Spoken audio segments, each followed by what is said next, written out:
guys, welcome back to our YouTube channel. I'm Hasita from Pre-Sales Department. I am Masha, Associate Pre-Sales Engineer at AIT. අද මාර්තු 31. ඒ කියන්නේ World Backup Day එක.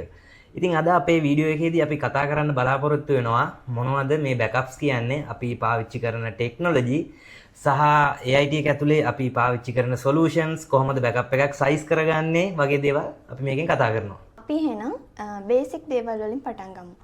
මොකද්ද මේ data backups කියන්නේ? Data backups කියන්නේ අපේ original data එකේ copy එකක් අපි පරිස්සමට අරන් තියාගන්න එක. මොකක් හරි ඉන්සිඩන්ට් එකක් වුණොත් අපිට data recover කරගන්න පුළුවන් මේ option එකේ. අනිවාර්යයෙන්ම මාෂා. ඒ කියන්නේ අපේ data loss වෙන්න පුළුවන් අවස්ථා ගොඩක් තියෙනවා. උදාහරණයක් විදිහට ගත්තොත් ransomware attack එකක්, එහෙමත් නැත්නම් data corruption එකක්, එහෙමත් නැත්නම් hardware failure එකක්, ඔය වගේ අවස්ථා විශාල ප්‍රමාණයක් තියෙනවා. ඉතින් ඔය වගේ වෙලාවක අපේ data ටික පරිස්සම් කරගන්න තමයි අපි data backup කරලා තියාගන්න ඕනේ. මොකද අවශ්‍යතාවයක් ආවහම අපිට ඒක restore කරලා ආයෙ ගන්න පුළුවන්. ඔයාලා පොඩ්ඩක් හිතලා බලන්න, ඔයාලගේ කම්පැනි එකේ data වලට ransomware attack එකක් වැදුනොත් ඔයාලගේ බිස්නස් එක ඩවුන් වෙනවා. ඒ වගේම ෆයිනෑන්ෂල් ලොස් එකක් එක්ක ඔයාලත් එක්ක ඉන්න කස්ටමර්ස්ලට ඔයාලා ගැන තියෙන ට්‍රස්ට් එක නැති වෙනවා.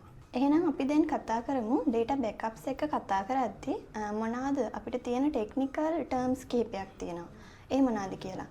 මුලින්ම හසිත මොකද්ද RTO? ඒ කියන්නේ recovery time objective නැත්නම් RPO, recovery point objective. මේ terms දෙක ගැන මොකද හිතන්නේ? ඔව් මාෂා. මං මේ terms දෙක පොඩ්ඩක් explain කරන්න. RPO කියලා කියන්නේ recovery point objective. ඒ කියන්නේ උදාහරණයක් විදිහට හිතන්න, ඔයාගේ data විනාඩි 10න් 10ට backup වෙනවා. ඒ කියන්නේ ඔයාගේ data loss වෙන්න තියෙන time එක විනාඩි 10යි. එතකොට RTO කියන්නේ recovery time objective. ඒ කියන්නේ ඔයාගේ RTO එක 30 minute කියලා හිතන්නකෝ. එතකොට විනාඩි 30ක් ඇතුළත ඔයාගේ system එක නැවත යථා තත්ත්වයටපත් වෙන්න ඕනේ. හරි. අපි එහෙනම් ඊළඟට කතා කරමු backup strategies ගැන. ඔයා දන්නවද GFS model එක ගැන? ඒ කියන්නේ අර grandfather father son model එක. ඔව් මාෂා. GFS කියන්නේ grandfather father son කියන meaning එක. ඉතින් ඒක තේරුම තමයි අපි backup maintain කරනකොට maintain කරන්න ඕනේ daily, weekly, monthly.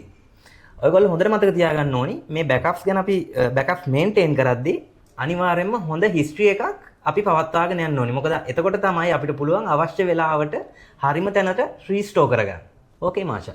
ඔයා දන්නවද 3-2-1 rule එක කියන්නේ මොකක්ද කියලා? ඔව්. 3-2-1 rule එක අපේ data backups කරගද්දී ගොඩක් වැදගත් වෙන rule එකක්. මේකෙදි 3 කියන්නේ අපේ මුල් copy එකත් එක්ක තව copies දෙකක් තියාගන්න ඕනේ අමතරව.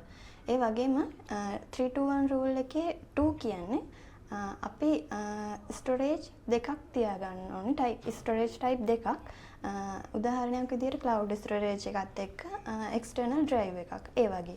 එතකොට 3-2-1 rule එකේ 1 කියන්නේ අපි off site copy එකක් backup copy එකක් තියාගන්න ඕනේ. උදාහරණයක් විදිහට tapes වගේ අපිට ගන්න පුළුවන්. අපි කලින් කතා කරේ backup terms ගැන. අපි ඊළඟට බලමු කොහොමද ඔයාගේ data protection solution එකට අවශ්‍ය කරන storage එක තෝරගන්නේ. එහෙම නැත්නම් backup repository එකක් කොහොමද අපි size කරගන්නේ කියලා. අපි backup storage ගැන කතා කරද්දී අනිවාර්යයෙන්ම කතා කරන්න ඕනේ දෙයක් තියෙනවා. deduplication සහ compression. deduplication කියන්නේ අපි store කරන data නැවත එකම data එක store කරගන්න එක වළක්වන එක. ඒ වගේම compression කියන්නේ අපි store කරන data compress කරලා capacity එක අඩු කරලා තමයි store කරගන්නේ. හරි. එතකොට ඔයාගේ data protection solution එක එහෙම නැත්නම් ඔයාගේ backup solution එකේ data අපි store කරන්නේ NAS එක. එහෙම නැත්නම් network attached storage එක. නැත්නම් SAN එක. ඒ වගේම අපිට පුළුවන් cloud එකක්, tape storage එකක් වගේ storages අපිට මේකට use කරන්න පුළුවන්. එම අපි මේ ස්ටෝරේජ් වලදී කැපැසිටි එක ගැන සලකලා බලද්දී අපේ මාෂනාගේ කලින් කිව්වා වගේ deduplication and compression ratio ගැන අපි බලන්න ඕනේ. ඒ වගේම අපේ data වල read write කරන වේගය සහ ඒ අවශ්‍යතාවය මත තමයි අපි අපේ ස්ටෝරේජ් එක සිලෙක්ට් කරගන්න ඕනේ.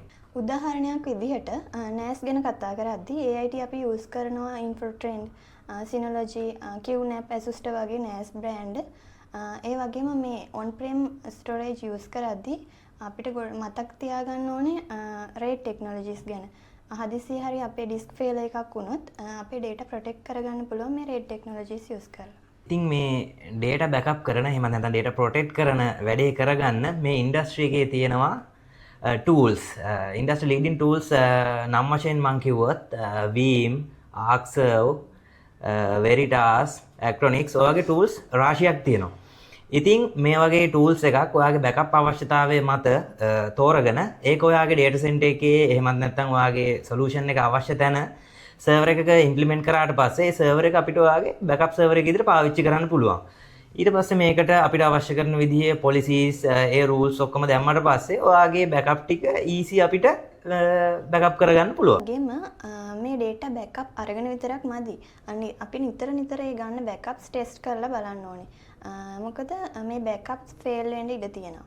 ඒ නිසා අපි මේ ගන්න backups ටික test සහ validate කරලා තියාගන්න ඕනේ. එතකොට අපිට අවශ්‍ය වුණ වෙලාවකට මේ data ටික recover කරගන්න පුළුවන්, restore කරගන්න පුළුවන්. මම කලින් mention කරපු industry leading product එක තියෙනවානේ. ඒ product වලට certified engineersලා අපේ මේ IT එක ඇතුළේ ඉන්නවා. ඒ කියන්නේ අපි මේ products ටික ඔයාගේ data center එකේ implement කරාට පස්සේ අනිවාර්යෙන් real time monitoring සහ ඒකට real time support එක ඕනි වෙනවා. ඒකට certified engineersලා ඉන්නවා. මොකද ඒ protect කරන්නේ ඔයාගේ company එකේ එහෙම නැත්නම් ඔයාගේ industry එකේ තියෙන ඔයාට important data ටික.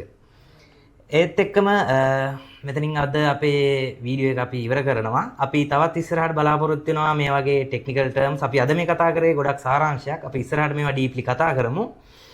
එහෙනම් අපි ගිහින් එන්න අපේ channel එක subscribe කරන්න, අපිව follow කරන්න. Don't be an April fool. Protect your data on 31st March. Bye.